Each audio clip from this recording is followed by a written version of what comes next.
एक गांव में एक छोटा सा बच्चा था। उसकी माँ तो थी, लेकिन पिता की मृत्यु हो गई थी। माँ सारा दिन काम करती और अपने बेटे को पाल पोस कर बड़ा करती है। वह सारे सुख अपने बेटे को देती है जो एक पिता दे सकता था। उस माँ ने कभी कुछ नहीं मांगा, सिर्फ इतना ही मांगा कि मेरे बेटे को कोई परेशानी ना हो। दिन बीतते गए, बेटा पढ़ लिख कर अच्छा जॉब भी करने लगता है और वह शहर में रहने लगता है। कुछ दिन बाद वह अपने माँ से मिलने आता है और कहता है, माँ, मुझे कुछ पैसों की ज़रूरत है। मैं चाहता हूँ कि शहर में ही ज़मीन लेकर अपना घर बना लूँ। माँ इस बात को सुनकर बहुत खुश होती है। सोचती है कि मेरा बेटा है, एक ना एक दिन नाम करेगा।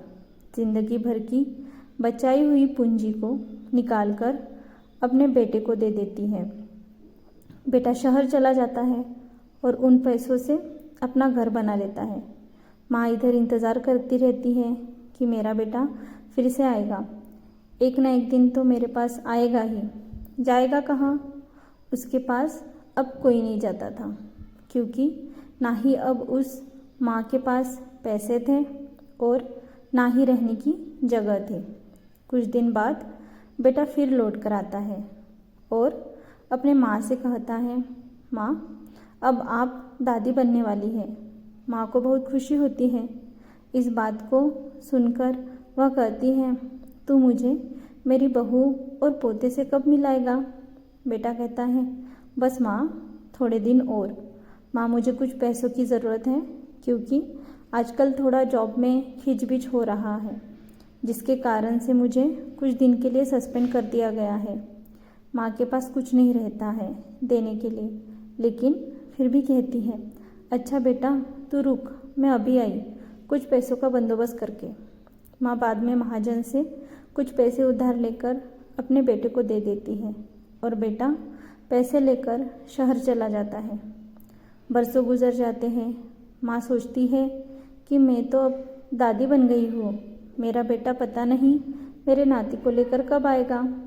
फिर सोचने लगती है, समय नहीं मिलता होगा, इसलिए मेरा बेटा अभी तक आया नहीं, वरना आया ज़रूर होता। तब तक महाजन 2-3 आदमी को लेकर उस माँ के घर पर आता है और कहता है कि आपके वादे के मुताबिक मैं पूरे 3 महीने बाद आया हूँ अपने पैसे ले जाने। माँ कहती है, मेरे पास पैसे नहीं है देने के लिए। महाजन कहता है, जब पैसे देने नहीं थे तो आपने मुझसे उधार क्यों लिया? तभी माँ कहती है, ठीक है, रुको, मैं तुम्हारे लिए पैसों का बंदोबस्त करके आती हूँ।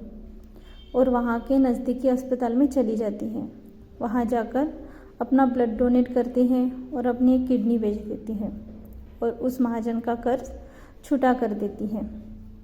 किडनी बेचने के बाद उनकी स्थिति और भी ख़राब हो जाती है और वह उस राह में ही रह जाती है कि मेरा बेटा एक दिन आएगा ज़रूर। इस आस में जीते जीते एक दिन माँ की मृत्यु हो जाती है, परंतु उस बेटे को अपने माँ को आग देना भी नसीब नहीं हुआ। इसलिए दोस्तों, अपने माँ बाप की कदर करो और उनका सहारा बनो। ये कहानी आपको कैसे लगी मुझे कमेंट बॉक्स में ज़रूर बताइए और मेरे चैनल को लाइक, शेयर और सब्सक्राइब कीजिए। धन्यवाद।